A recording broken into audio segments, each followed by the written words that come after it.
घरही मोबाईल घेऊन बसायचा, टीव्ही समोर बसायचं, बरोबर. क्लासमध्ये बसणार, स्कूलमध्ये बसणार, कॉलेजमध्ये बसणार. हल्ली ही मुलं खाली सोसायटीमध्ये उतरतात ना, कट्ट्यावर पण हे सगळे आपला फोन आपापला घेऊन मोबाईल घेऊन बसतातच. मग तुम्ही फिरा ना, चाला ना, हम्म. तुम्ही सोसायटीत खाली उतरताय, मग राऊंड मारा, चालत चालत बोला, घरात फिरा. एन्क्लोज्ड रूम किंवा सतत तुम्ही एन्क्लोज्ड मध्ये आहात आणि मग ह्यांना आपण काय सांगितलं, ऍक्टिव्हिटी करा, मी जिम चाललो, म्हणजे जिम मध्ये परत तुम्ही बंद याच्यातच आलात.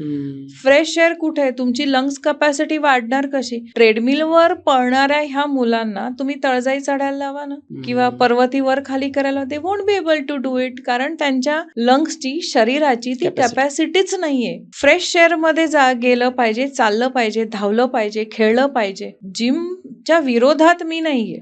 वेट ट्रेनिंग करावं. तुम्ही 3 दिवस स्ट्रेंथ ट्रेनिंग करा जिम मध्ये जाऊन, डेफिनेटली करा, मसलसाठी उपयोगाचे ते. पण तुमचं जेव्हा कार्डिओ डेज असतात ना, मग ते ओपन एअर मध्ये करा, किंवा कार्डिओ डेज असतात तेव्हा स्पोर्ट्स खेळा. तुमचं शरीर दमलं पाहिजे. एक अतिशय दमलेली, म्हणजे खेळानी, व्यायामानी दमलेली बॉडी पीसफुल माइंड देते.